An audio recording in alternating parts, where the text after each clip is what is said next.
Yes, sir. Okay, thank you.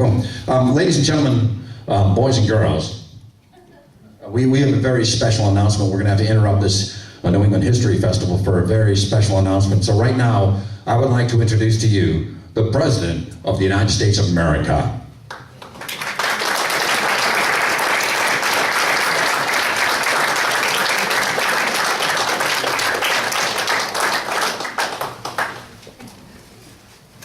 Good evening, my fellow citizens.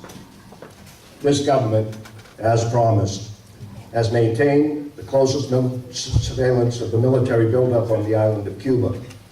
Within the past week, unmistakable evidence has established the fact that a series of offensive missile sites is now being prepared on that imprisoned island.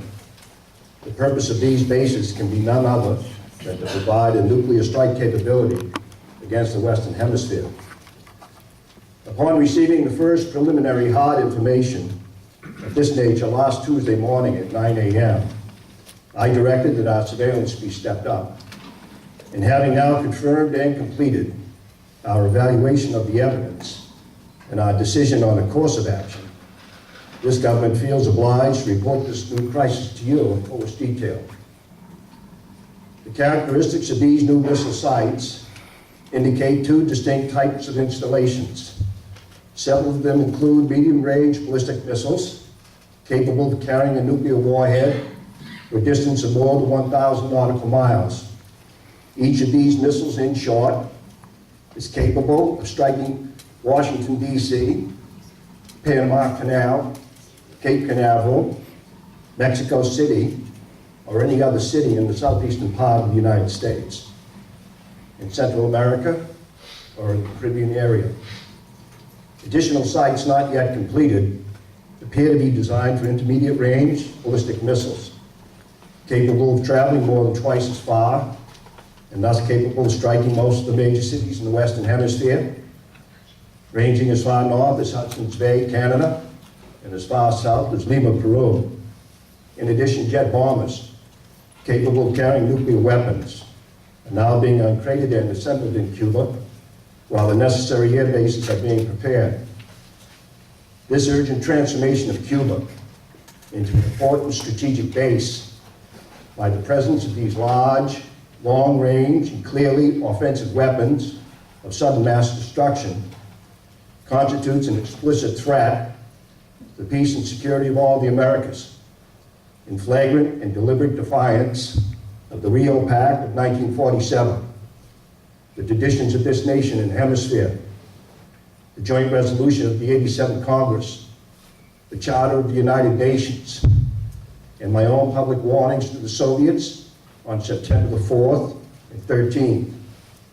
This action also contradicts the repeated assurances of Soviet spokesmen, both publicly and privately delivered, that the arms buildup in Cuba would retain its original defensive character, and that the Soviet Union had no need or desire to station strategic missiles on the territory of any other nation. The size of this undertaking makes clear that it has been planned for many months. Yet only last month, after I had made clear the distinction between any introduction of ground-to-ground missiles and the existence of defensive anti-aircraft missiles, the Soviet government publicly stated on September 11th, and I quote, "The armaments and military equipment sent to Cuba are designed exclusively for defensive purposes," unquote.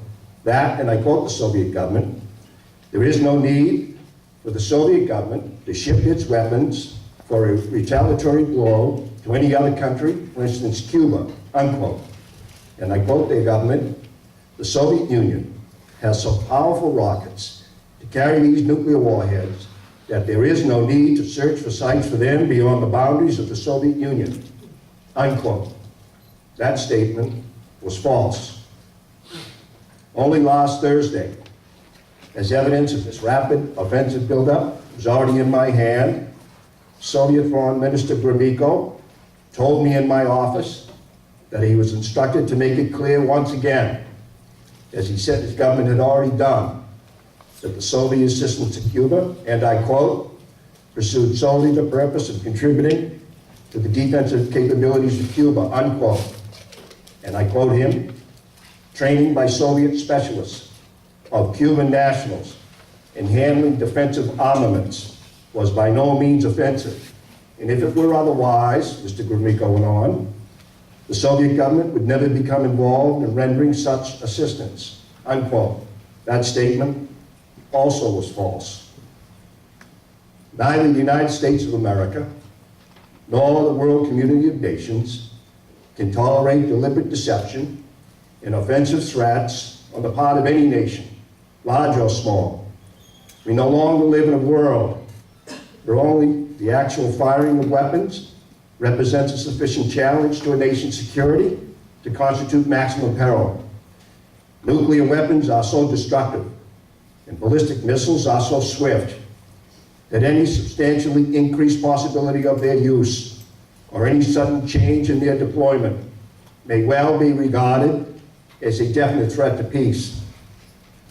For many years, both the Soviet Union and the United States, recognizing this fact, have deployed strategic nuclear weapons with great care, never upsetting the precarious status quo which ensured that these weapons would not be used in the absence of some vital challenge. Our own strategic missiles have never been transferred to the territory of any other nation under a cloak of secrecy. In our history, unlike that of the Soviets since the end of World War II, demonstrates that we have no need or desire to conquer any other nation or impose our system upon its people. Nevertheless, American citizens have become adjusted to living daily on the bullseye of Soviet missiles located inside the USSR or in submarines. In that sense, missiles in Cuba add to an already clear and present danger. Although it should be noted, the nations of Latin America have never previously been subjected to a potential nuclear threat. But this secret, swift, and extraordinary buildup of communist missiles in an area well known to have a special and historical relationship to the United States and the nations of the Western Hemisphere, in violation of Soviet assurances and in defiance of an American and hemispheric policy, this sudden, clandestine decision to station strategic weapons for the first time outside of Soviet soil is a deliberately provocative and unjustified change in the status quo, which cannot be accepted by this country if our courage and our commitments are ever to be trusted again by either friend or foe. The 1930s taught us a clear lesson. Aggressive conduct, if allowed to go unchecked and unchallenged, ultimately leads to war. This nation is opposed to war. We're also true to our word. Our unswerving commitment, therefore, must be to prevent the use of these missiles against this or any other country and to secure their withdrawal or elimination from the Western Hemisphere. Our policy has been one of patience and restraint, as befits a peaceful and powerful nation, which leads a worldwide alliance. We have been determined not to be diverted from our central concerns by mere irritants and fanatics. But now further action is required, and it is underway, and it may only be the beginning. We will not prematurely or unnecessarily risk the cost of worldwide nuclear war, in which even the fruits of victory would be ashes in our mouth. But neither will we shrink from that risk. At any time, it must be faced. Acting, therefore, in the defense of our own security and of the entire Western Hemisphere, and under the authority entrusted to me by the Constitution, as endorsed by the resolution of the Congress, I have directed that the following initial steps be taken immediately. First, to halt this offensive buildup, a strict quarantine on all offensive military equipment under shipment to Cuba is being initiated. All ships of any kind bound for Cuba from whatever port or nation will, if found to contain cargoes of offensive weapons, be turned back.